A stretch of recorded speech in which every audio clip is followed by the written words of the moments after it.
இலக்கு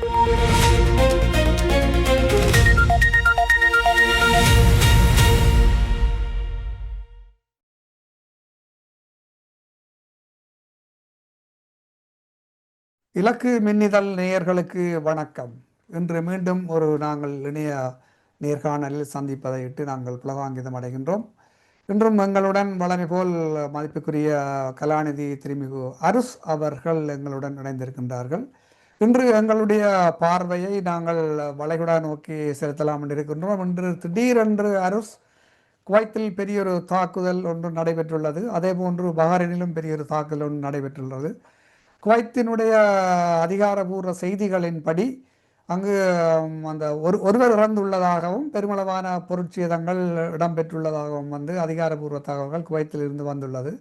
இந்த தாக்குதலுக்கான காரணம் ஏற்கனவே சொல்லப்பட்டது மாதிரித்தான். அதாவது ஈரானுக்கு இந்த அமைதி பேச்சுவார்த்தை நேரம் அமெரிக்கா தாக்குதல் நடத்தி இருக்கின்றது. ஈரானுடைய கூற்று இந்த தாக்குதல் குவைத்தில் அல்லது பஹ்ரைனில் இருந்து வந்தால் அவர்கள் அதை சொல்கின்றார்கள்.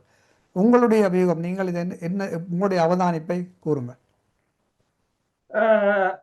இந்த தாக்குதல் அதாவது ஈரானை பொறுத்தவரையில் இப்போது ஒன்றை யோசித்திருக்கின்றது. எந்த தாக்குதலுக்கும் தாங்கள் பதிலடி கொடுத்தே ஆக வேண்டும். அதே போல அமெரிக்காவும் இஸ்ரேலும் எவ்வாறு இந்த மனித உரிமைகள், மற்றது பொதுமக்களின் இலக்குகள், பொதுமக்களின் இடங்கள், மற்றது முக்கியமான இடங்களை மதிப்பதில்லையோ, அதே போல எதிரிகளின் இடங்களையும் நாங்கள் மதிக்க கூடாது என்றதை ஈரான் பல முறை நிரூபித்திருக்கின்றது. அதாவது மத்திய கிழக்கில மீண்டும் இந்த பதட்டம் இந்த தாக்குதலுடன் அதிகரித்திருக்கின்றது. அதாவது ஈரானின் வட்டாரங்களின் படி இஸ்லாமிய புரட்சிகர பாதுகாப்பு படை பிரிவுகள் குவைத் மற்றும் பஹ்ரைன் பிரதேசங்கள் மீது ஏவுகணை தாக்குதல்களையும், அதாவது பாலிஸ்டிக் ஏவுகணைகளையும் மற்றும் ஆளில்லாத தாக்குதல் விமான தாக்குதல்களையும் நடத்தியிருக்கின்றன. அதாவது இதற்குரிய காரணம் என்னென்று சொன்னால், இந்த அமெரிக்காவினால் ஏற்படுத்தப்பட்ட கடல் முற்றுகையை உடைத்து கொண்டு செல்ல முயன்ற ஒரு கப்பலுக்கு எதிராக அமெரிக்க கடற்படை தனது ஏவுகணை தாக்குதலை நடத்தியிருந்தது. அந்த கப்பலின் இயந்திர பகுதி சேதமடைந்திருந்தது. அதாவது காக் தீவை நோக்கி சென்று கொண்டிருந்த எம்டி லெக்ஸி என்ற எண்ணெய் கப்பலை சர்வதேச கடற்பகுதியில் வைத்து அமெரிக்காவின் கடற்படை இந்த AGM 114 என்ற ஹெல்ஃபயர் ஏவுகணை மூலம் தாக்கியிருந்தது. அந்த தாக்குதல் கப்பலின் இயந்திர பகுதியை செயலிழக்க செய்திருந்தது. அதற்கு பதிலடியாக உடனடியாகவே ஈரான் அமெரிக்காவுக்கு சொந்தமான பயானா என்ற கப்பல் மீது ஏவுகணை தாக்குதலை நடத்தியிருந்தது. அதை சேதமடக்கியாக்கியிருந்தது. அதனைத் தொடர்ந்து உடனடியாகவே அமெரிக்கா மீண்டும் ஈரானின் தாக்குதலுக்கு பிறகு அமெரிக்க படைகள் இந்த கெய்ம் என்ற தீவில் உள்ள ஈரான் தொலைத்தொடர்பு நிலையத்தை தாக்கியிருந்தது. அதை தாக்கிய பிற்பாடுதான் ஈரான் இந்த ஏவுகணைகள் எங்கிருந்து வந்தனவோ அந்த தளங்களை குவைத்தாக இருக்கலாம், பஹ்ரைனாக இருக்கலாம், இவற்றை தாக்கியிருந்தது. அங்கு ஏவுகணைகள் வீழ்ந்து எல்லாவற்றையும் குவைத் கூறுகிறது 13 ஏவுகணைகள் 17 ட்ரோன்களை தாங்கள் இன்டர்செப்ட் பண்ணியதாக. ஆனால் அங்கிருந்து கிடைக்கின்ற தகவல்களின் அடிப்படையில் பல வீழ்ந்து வெடித்திருக்கின்றன. அதே சமயம் இந்த ஈரான் ஏவுகணைகளை தடுப்பதற்காக ஏவப்பட்ட பேட்ரியாட் ஏவுகணையும் கூட குறிதவறி கட்டடங்கள் மீது வீழ்ந்து வெடித்ததை பார்க்கக்கூடியதாக இருந்தது. இது தொடர்பாக ஈரான் என்ன அறிக்கையை வெளியிட்டிருக்கிறது என்று சொன்னால், அமெரிக்காவின் 5வது கடற்படை தலைமையகமான, அதாவது பஹ்ரைனில் இருக்கிற 5வது தலைமையகம், மற்றது உலங்கு வானூர்திகளின் தளம், மற்றது குவைத்தில் இருக்கின்ற அமெரிக்காவின் வான்படை தளம், இவற்றைத்தான் தாங்கள் தாக்கியிருக்கிறதாகவும், அமெரிக்க இராணுவம் ஹார்முஸ் நீரிணைக்கு அருகே ஒரு ஈரானிய கப்பல் மீது வான்வெளி தாக்குதலை நடத்தி இயந்திர அறையை சேதமடைய செய்ததுக்கு பதிலடியாகவே எதிரிக்கு சொந்தமான பனாயா என்ற கப்பலை தாங்கள் தாக்கியிருப்பதாக அவர்கள் கூறியிருக்கிறார்கள். அதாவது இந்த தாக்குதலில் வந்து கெய்ஷன் தீவில் தெற்கில் உள்ள IRGC இந்த தொலைத்தொடர்பு கோபுரத்தை அமெரிக்கா தாக்கியதாகவும், இந்த ஆக்கிரமிப்புக்கு பதிலடியாக தாங்கள் விமான நிலையம், மற்றது உலங்கு வானூர்தி தளம், மற்றது 5வது கடற்படை தளம் ஆகியவற்றை தாங்கள் தாக்கியிருப்பதாகவும் அவர்கள் கூறியிருக்கிறார்கள். அதாவது ஆக்கிரமிப்பு ஏற்பட்டால் பதிலடி வித்தியாசமாகவும் கடுமையாகவும் இருக்கும் என்று தாங்கள் முன்னரே கூறியிருந்ததாகவும், அதையே இப்பொழுது செயல்படுத்தி தாங்கள் காட்டியிருப்பதாகவும், இந்த பதிலடி ஒரு பாடமாக அமைய வேண்டும் என்றும், ஹார்முஸ் நீரிணையில் ஏற்படும் எந்த ஒரு பாதுகாப்பு சீர்குலைவும் அமெரிக்க இராணுவத்துக்கு கடுமையான விளைவுகளை ஏற்படுத்தும் என்றதை தாங்கள் மீண்டும் கூறுகிறோம் என்று கூறியிருக்கிறார்கள். அதே சமயம் ஈரான் உச்ச தலைவரின் ஆலோசகரான மொய்சென் ரசாயி அவர் என்ன கூறியிருக்கிறார் என்று சொன்னால், எந்த ஒரு அமெரிக்க தாக்குதலுக்கும் பதிலடியாக ஈரான் தொடர் தாக்குதலை நடத்தும் என்று கூறியிருக்கிறது. அதே சமயம் நேற்றிரவு நடந்த தாக்குதலில் அலி அல் சலேம் என்ற விமானப்படை தளத்தில் இருந்த ஒரு விமான தளம், அதாவது ஹேங்கர் வந்து சேதமடைந்திருப்பதை இப்போது அந்த வந்திருக்கின்ற செயற்கைக்கோள் படங்கள் காட்டியிருக்கின்றன. அமெரிக்காவின் மத்திய கட்டள மையம் கூறியிருந்தது, தாங்கள் அதாவது எந்த ஒரு சேதமும் ஏற்படவில்லை, எல்லாவற்றையும் இன்டர்செப்ட் பண்ணிவிட்டோம் என்று கூறியிருந்தார்கள். ஆனால் இப்போது அந்த சேதத்தை காட்டியிருக்கிறார்கள். அதே சமயம் குவைத்தின் சர்வதேச விமான நிலையத்திலும் ஏற்பட்ட சேதங்களையும் காட்டியிருக்கிறார்கள். அங்கு நீங்கள் கூறியது போலதான் ஒருவர் கொல்லப்பட்டிருக்கிறார், 63 பேர் காயமடைந்திருக்கிறார்கள். இது ஒரு மிகப்பெரிய தாக்குதலாகத்தான் பார்க்கலாம். குவைத் வந்து தனது வான் போக்குவரத்தையும் சில மணி நேரம் நிறுத்தி வைத்திருந்தது. அது மட்டுமல்லாது அந்த பிராந்தியத்தில் கூட வான் போக்குவரத்துக்கள், பயணிகள் விமானங்கள், அதை சுற்றியுள்ள நாடுகளில், இப்ப UAE இருக்கலாம், சவுதி அரேபியாவா இருக்கலாம், சுற்றியுள்ள நாடுகளில் இருக்கின்ற நாடுகளுக்கு வந்த விமான சேவைகள் கூட இடைநிறுத்தப்பட்டது. சில விமானங்கள் திருப்பி அனுப்பப்பட்டதாக கூறியிருக்கிறார்கள். இந்த இதில் நாங்கள் இன்னொரு விடயத்தையும் கவனிக்கலாம் என்னென்னு சொன்னால், இந்த போரில் வந்து இந்த கெஷம் தீவுன்றது வந்து எந்த வகையிலே முக்கியத்துவம் பெறுகின்றது. மற்ற இதில் இன்னொரு விடயத்தை நீங்கள் கவனித்திருந்தால், இந்த போர் நடைபெற்று கொண்டு இருக்கின்ற பொழுதே வந்து டொனால்ட் ட்ரம்ப் தன்னுடைய மகளுக்கு ஈரானுக்கு பக்கத்திலே ஒரு தீவொண்டு பார்க்கிறாராம் என்று சொல்லி கூட நாங்கள் அறிந்தோம். அது எந்த அளவுக்கு உண்மையான தகவல்? அதாவது டொனால்ட் ட்ரம்ப் அவர்கள் இந்த நியூயார்க் போஸ்டுக்கு ஒரு நேர்காணலை கொடுக்கும் போது கூறியிருக்கின்றார், தான் ஈரான் புதிய தலைவரான மொய்தபா ஹமானியை தான் சந்தித்தாலும் சில சமயங்களில் சந்தித்து பேசுவேன் என்று கூறியிருக்கின்றார். அதே போலதான் இந்த ஜெராட் குஷ்னர் கூறியிருக்கின்றார், மத்திய தரை கடல் பகுதியில் அவர் தனது முதலீட்டை ஒரு தீவில் மேற்கொண்டிருப்பதாக கூறப்பட்டிருக்கின்றது. இப்ப அமெரிக்கா வந்து ஈரானில் இருக்கின்ற அணு ஆயுதம் தொடர்பாக, அதாவது சரிபார்க்கப்பட்ட யுரேனியம் தொடர்பாக பேசுகிறார்களே தவிர உண்மையான நோக்கம் அது அல்ல. நீங்கள் கூறியது போல மகளுக்கு தீவை வாங்குவது, மகனுக்கு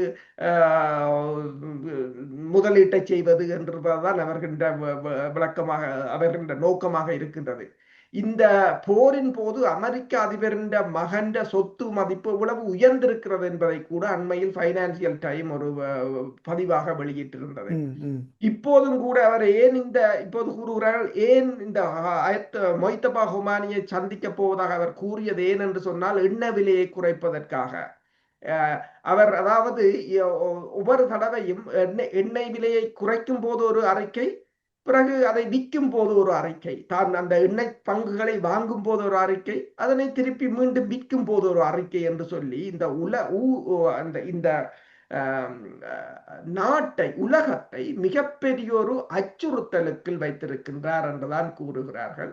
அதே சமயம் நீங்க பாத்தீங்கன்னு சொன்னால், இந்த கட்டார் பல்கலைக்கழகத்தின் பேராசிரியரான அப்துல்லா பண்டார் அவர் கூறியிருக்கிறார் என்னென்று சொன்னால், அமெரிக்காவும் ஈரானும் தொடர் தாக்குதல்களை நடத்தி உலகத்தை தொடர்ந்து ஒரு அச்சுறுத்தலுக்கு வைத்திருக்கிறார்கள் என்று சொல்லியும், அவர்கள போர் வந்து 2 முனைகளில் இடம்பெறுகிறது. ஒன்று பேட்டில் ஃபீல்டாக களத்தில் இருக்கின்றது, இரண்டாவது ஒன்லைன் என்று சொல்லி இணையதள வழியான போராக இருக்கின்றது.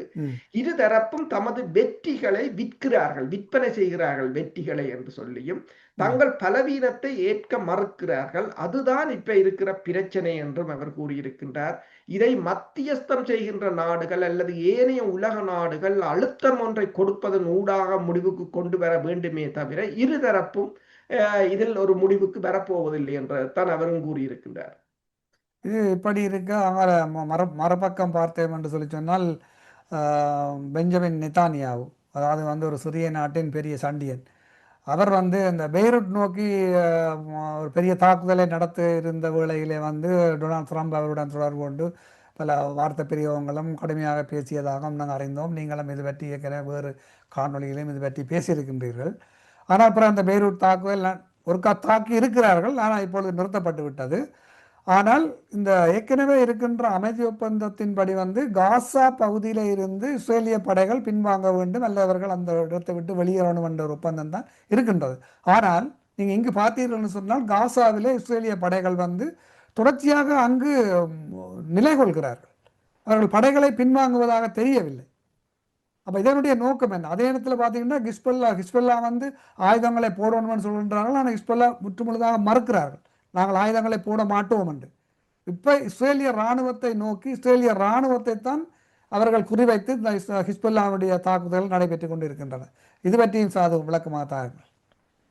நீங்கள் கூறியது போலதான் இந்த ஆக்சியஸ் என்ற ஊடகம் வந்து தெரிவித்திருந்தது நெத்தனியாவுக்கும் ட்ரம்புக்கும் இடையிலான உரையாடல்.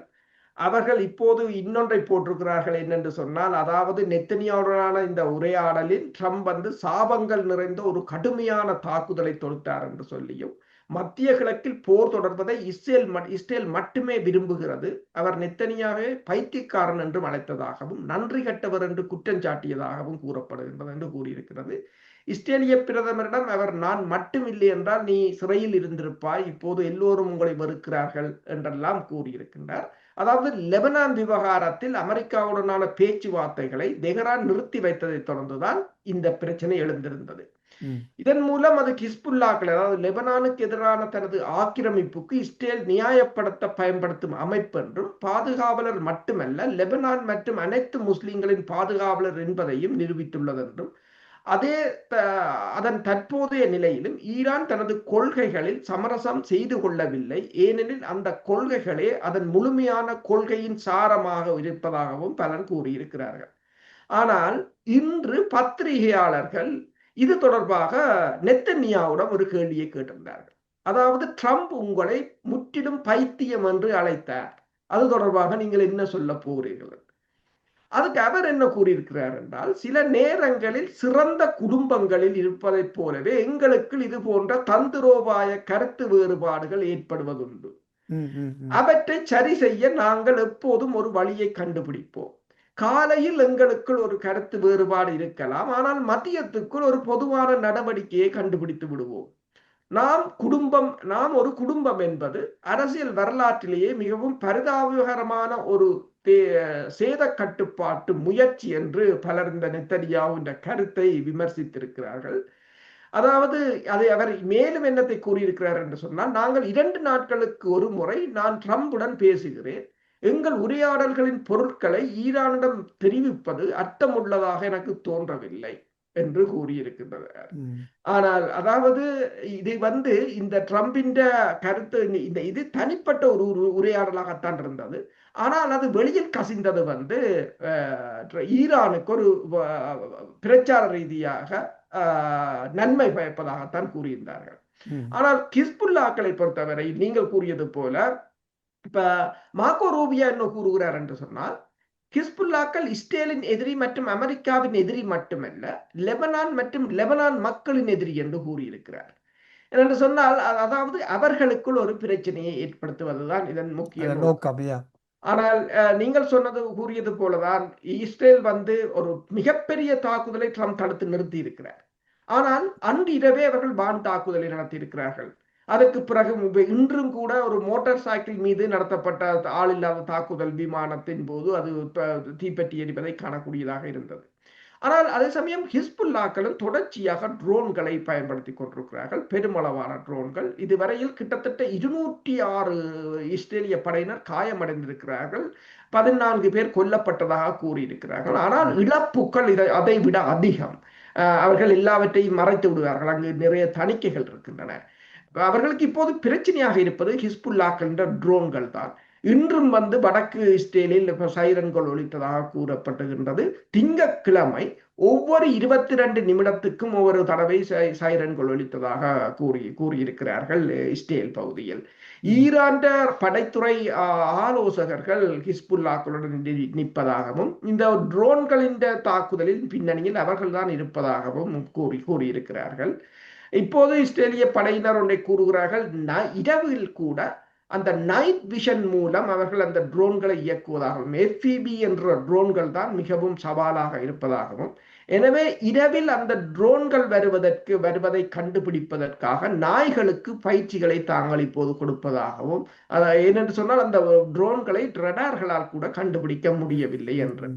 இதேதான் ஐக்கிய நாடுகள் சபைக்கான இஸ்ரேலிய தூதுவர் அந்த ஐக்கிய நாடுகள் சபையில் ஒரு ட்ரோனை கொண்டு வந்து காட்டியிருந்தார், எல்லோருக்கும் தூக்கி காட்டியிருந்தார். இந்த ட்ரோன் இது வந்து மிக $500 வாங்கலாம், மிகவும் தாழ்வாக பறக்கும், யாராலும் கண்டுபிடிக்க முடியாது, இன்றைக்கு எங்களுக்கு நடக்கிறது நாளைக்கு பிரான்ஸ்ல நடக்கும், ஜெர்மனில நடக்கும் என்று எல்லாரையும் அச்சுறுத்தி கொண்டு அதில் இருந்தார்.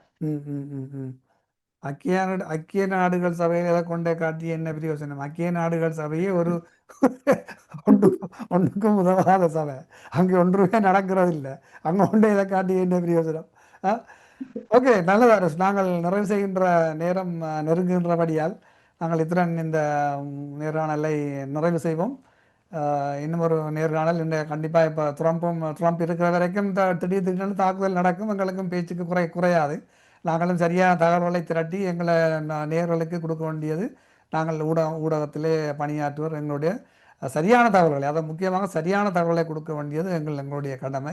அந்த வகைகளே நேர்களே, நீங்களும் வந்து இந்த நேர்காணலை பார்க்கின்றீர்கள், உங்களுடைய கருத்துக்களையும் வந்து கீழே பதிவு செய்யுங்கள். உங்களால் இயல்பான வரைக்கும் நாங்கள் உங்களுடைய கருத்துக்களை பார்ப்போம். எல்லோருக்கும் பதிலளிக்க முடியாட்டிலும் இயல்பான வரைக்கும் முடிந்ததுக்கு பதிலளிக்க முயற்சி செய்கின்றோம். நன்றி, வணக்கம் அரசு. நன்றி, நன்றி, வணக்கம்.